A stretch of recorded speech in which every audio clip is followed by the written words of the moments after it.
premier mythe jamais écrit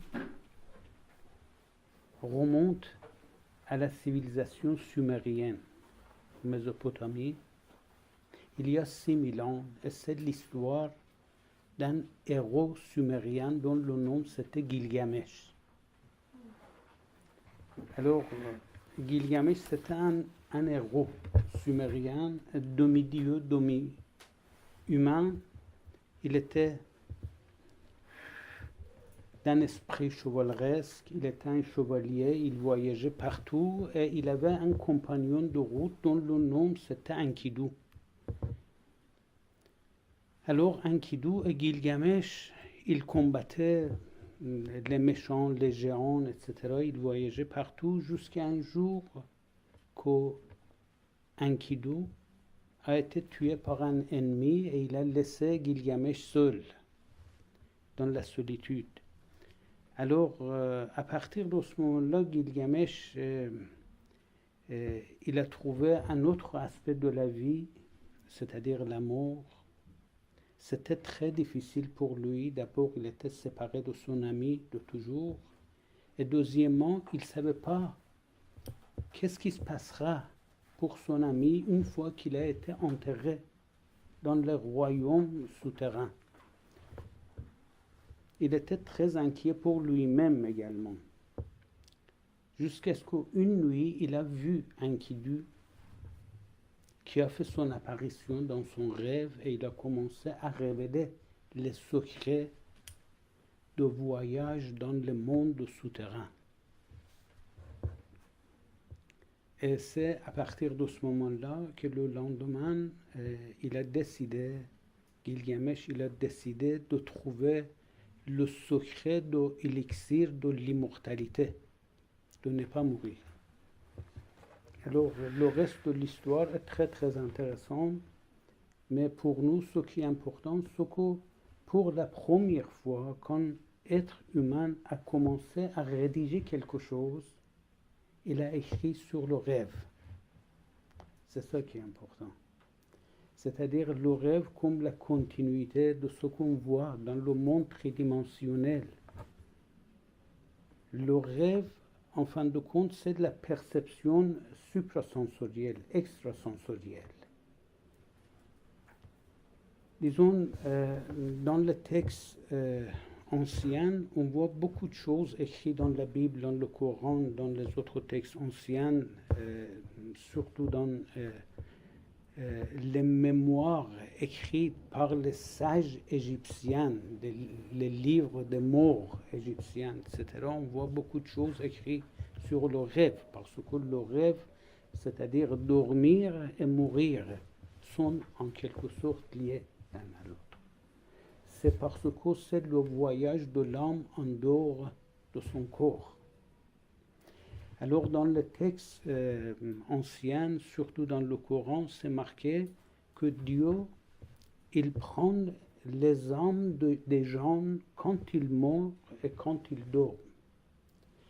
Donc le lendemain, si le corps, la date d'existence d'un corps est expirée, l'âme ne revient plus, il reste auprès de Dieu. Et si biologiquement le corps est encore vivant, l'âme fait son retour dans son corps. Donc on voit une corrélation entre dormir, mourir et rêver.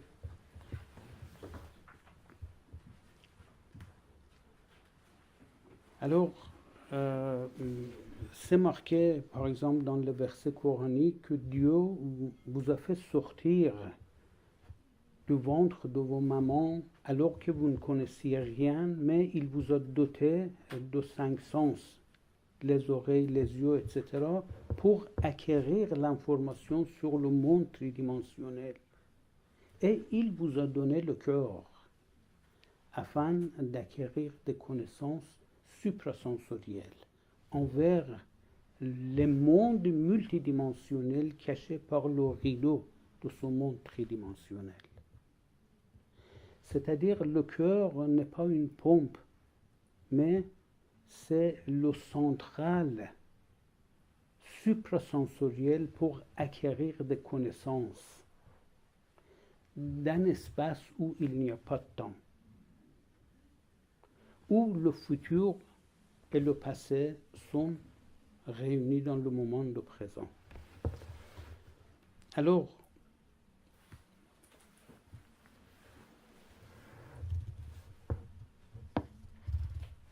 quand on dort, on plonge nécessairement dans un état second de conscience. On voit les yeux fermés et on entend, sans avoir senti aucun bruit, aucune voix. C'est ça la signification de la connaissance suprasensorielle. De voir sans utiliser ses yeux et de mémoriser ce qu'on est en train de voir. C'est-à-dire, c'est l'expérience en dehors de son corps. Je vais vous expliquer davantage quelle est l'opinion des maîtres, des sages de l'Orient, des maîtres soufis, ceux qui ont été considérés comme des prophètes qui étaient des maîtres spirituels en fin de compte. Alors,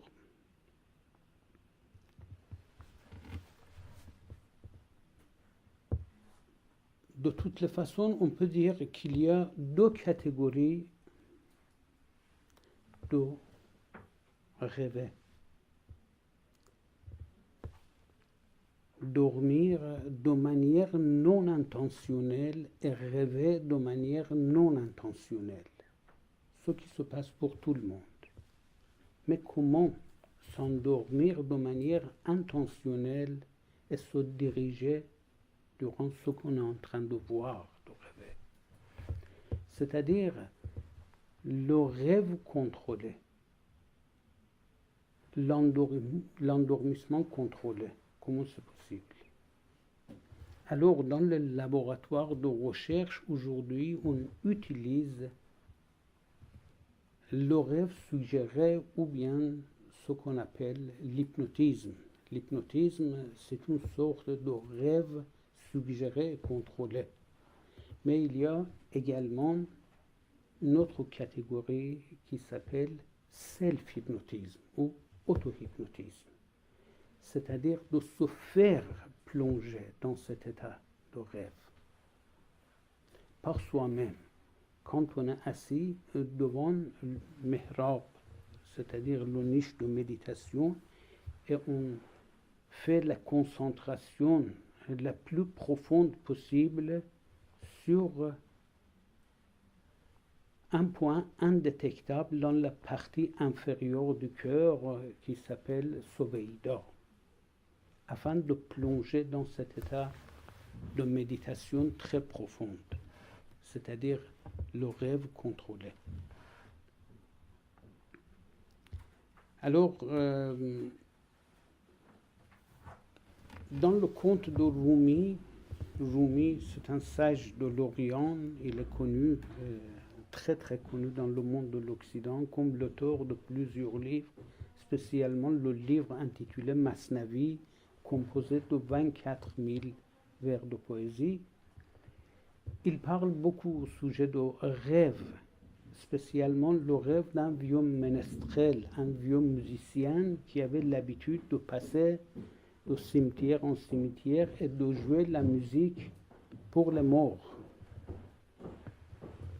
Et en même temps, par l'impact des rythmes joués par lui-même, il se fait plonger également dans cet état de near-death-experience, c'est-à-dire un état de la mort provisoire, de sortir de son corps.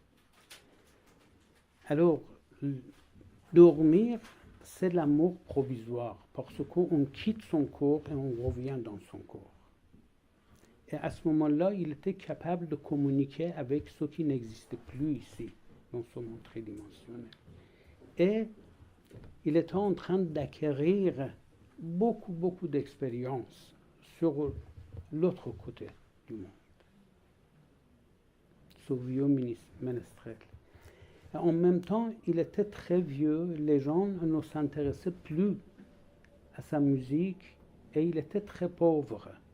Et il vivait à l'époque d'un calife, c'est-à-dire d'un despote, qui était très strict contre la musique. Et cette personne, ce calife, un jour, il a vu 3 fois de suite un rêve. C'est-à-dire, il tombait 3 fois de suite durant la journée quand il gérait les affaires de son khilafat, de son territoire, etc. D'un seul coup, il tomba dans un état hypnotique et non intentionnel, et durant cet état, 3 fois de suite, il a vu qu'il est en train d'aller dans le cimetière afin d'aider et de porter de l'argent, une somme d'argent à un ami de Dieu. C'était très bizarre pour lui, c'est-à-dire il a compris qu'il y a un message derrière son rêve. Il est allé là-bas, il regarda partout et il a trouvé uniquement ce vieux ménestrel qui commettait toujours des erreurs selon lui, c'est-à-dire il jouait la musique. C'est-à-dire il commettait quelque chose qui a été religieusement, à son opinion, interdit.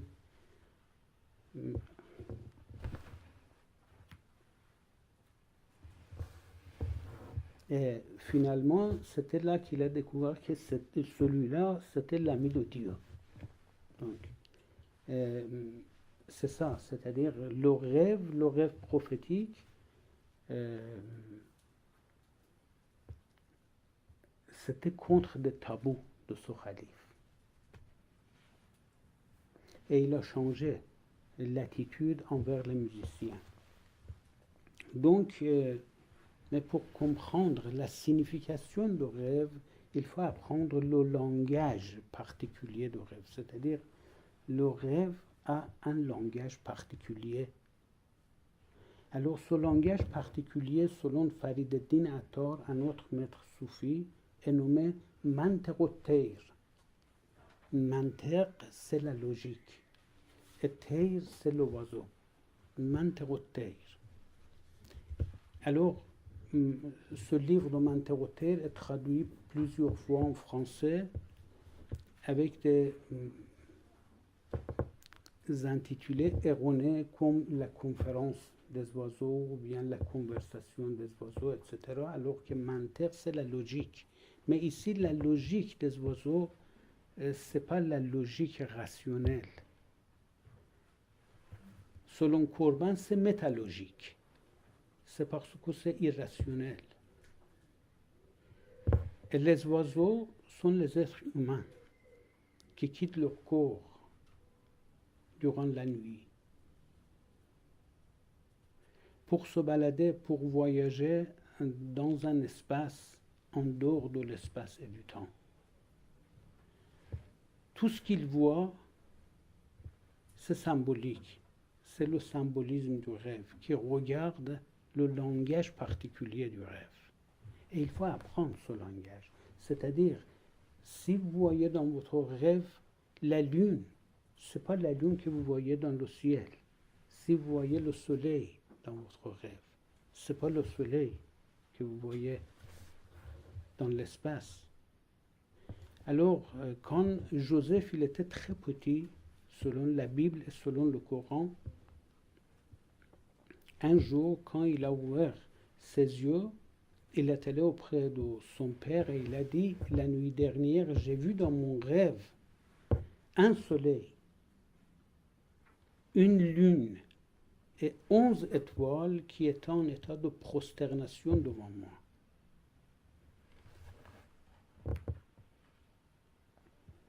Son père, c'était Jacob.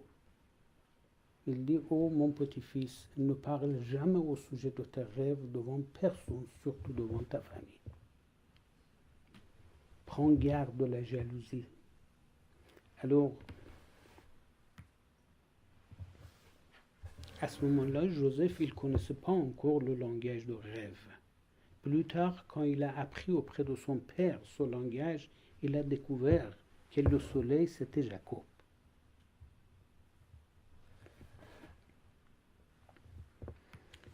Et les 11 étoiles, c'était ses 11 frères, et que la lune, c'était sa mère. Donc, c'est pour ça qu'il faut apprendre. Si on ne connaît pas le langage de rêve et on voit des rêves, on peut avoir des commentaires erronés complètement, c'est-à-dire de mal comprendre complètement. Et il faut apprendre le langage, le rêve, de la même manière qu'on apprend, par exemple, la langue chinoise, la langue anglaise, une langue étrangère. C'est-à-dire, il faut s'inscrire auprès de quelqu'un qui est capable de vous apprendre correctement ce langage. C'est un langage à part. Alors, il y a plusieurs rêves expliqués dans le Coran et dans la Bible.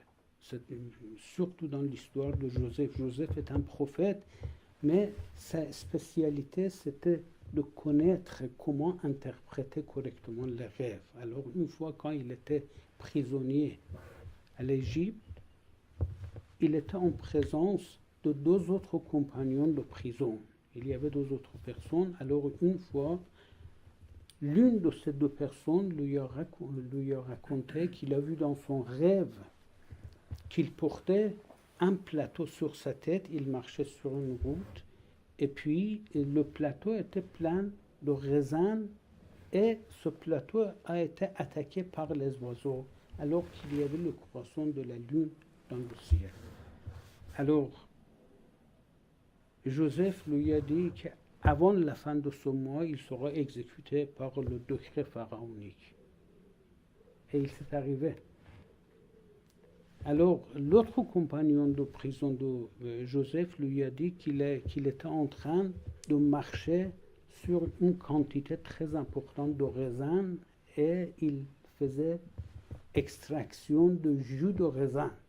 Et il dit, tu deviendras serviteur devant le pharaon. Alors, dans les 2 cas, il y avait la présence de la lune et les raisins, une quantité de raisins. Mais la signification de 2 rêves était totalement différente. C'est-à-dire, on ne peut pas demander à quelqu'un quelle est la signification du raisin dans le rêve quand on voit le raisin dans le rêve. Ça dépend de beaucoup de choses. Beaucoup de choses. Ou bien, quelle est la signification de la lune, le croissant ou la pleine lune, etc. Ça dépend de beaucoup de choses. C'est ça qu'il faut apprendre, le langage du rêve. Les symboles, tout seul, ça ne signifie rien. C'est la combinaison de l'ensemble de ces symboles qui donne une signification particulière à des rêves.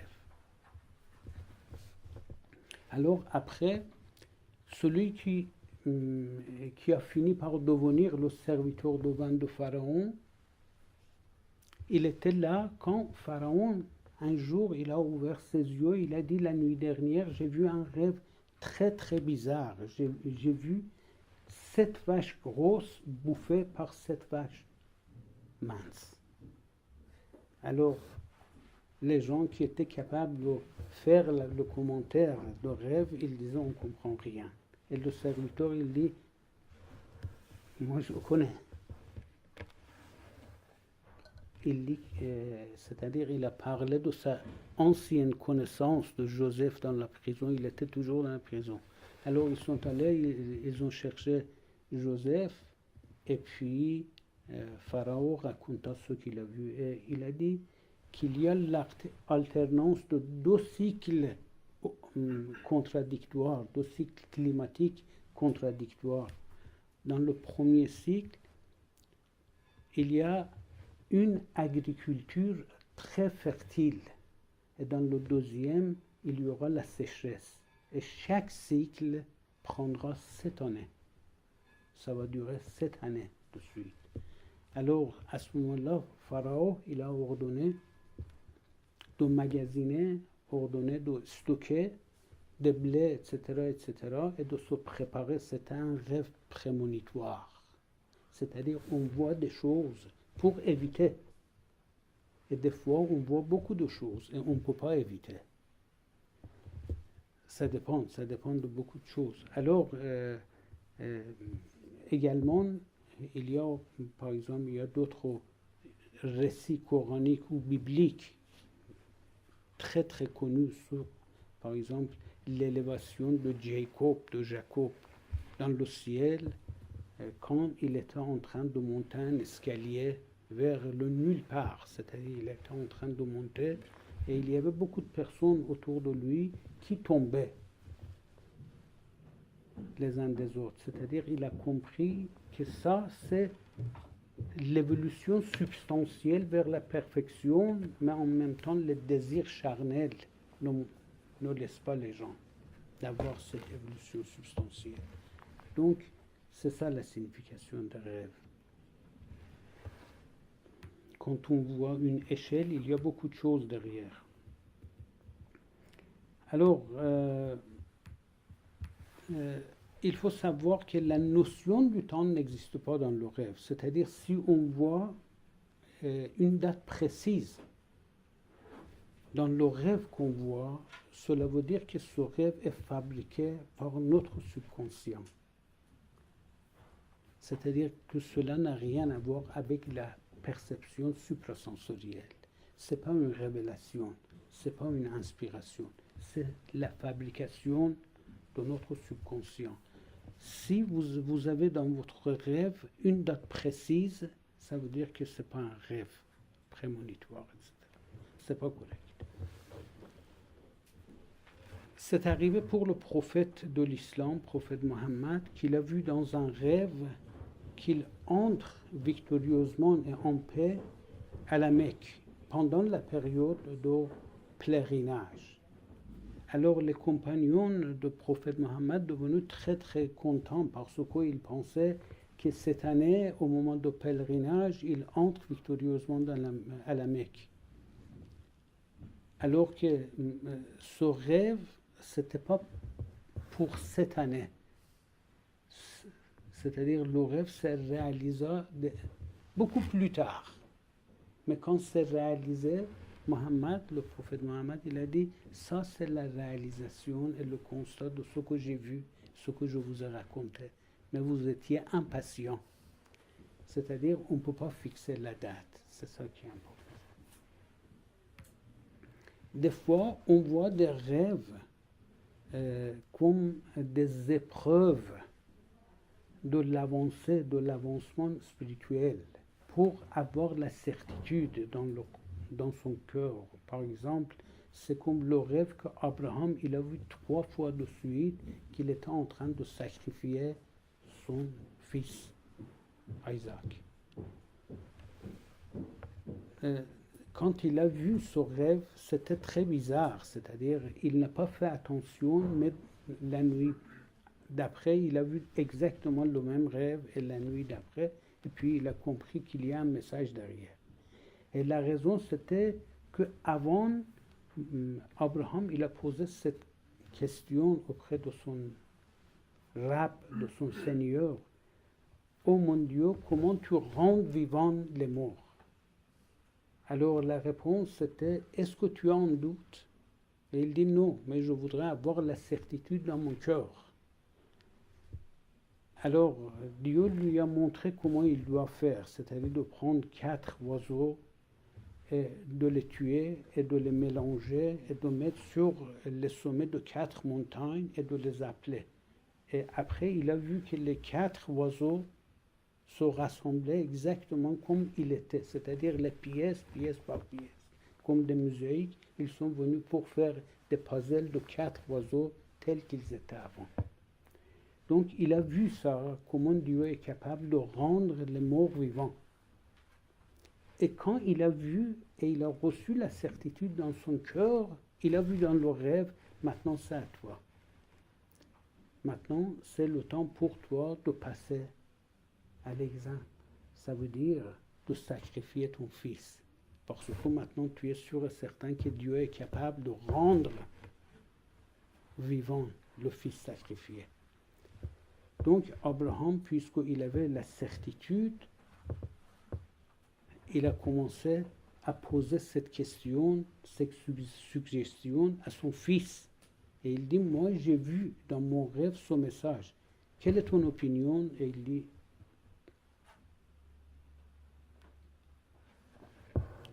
C'est-à-dire pour Abraham, c'était très important, mais son fils avait encore plus de certitude qu'Abraham lui-même. Alors il y avait justement un examen, pas plus, c'est-à-dire il n'a pas sacrifié son fils, mais les deux ils étaient prêts parce qu'ils avaient la certitude. Donc c'est ça l'importance du rêve. Alors, et des fois, le rêve, c'est le moyen de télécommunication. Dans le livre des rois, Shahnameh, on voit le récit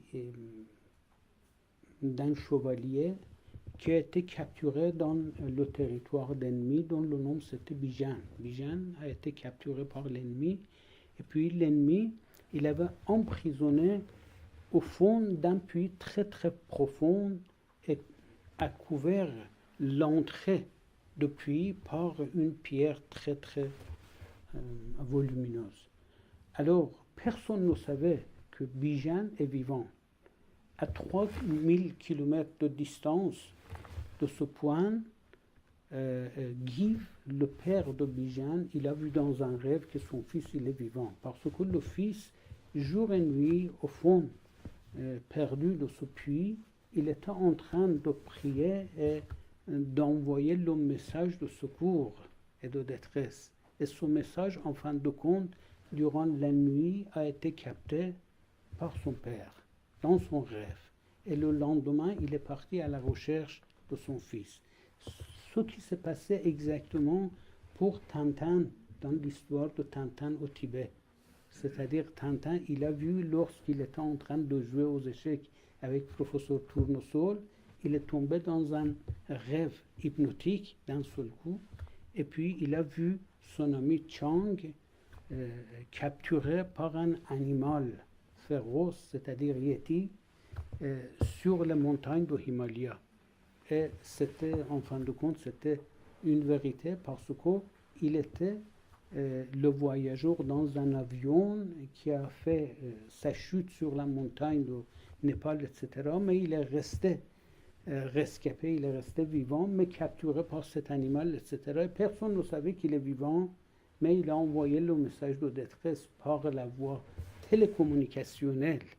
Et Tintin, il a reçu ce message dans un rêve hypnotique. C'est exactement ce qui s'est passé entre Bijan et Giv. Donc, on voit que de Gilgamesh, il y a 6000 ans, jusqu'à Carl Gustav Jung, on parle de l'encyclopédie de rêve, c'est-à-dire on voit ce qu'on voit dans le rêve, avec le langage particulier, avec le symbolisme de rêve, etc. Donc, comme je viens de dire, c'est manteroteir, la logique des oiseaux, le langage des oiseaux.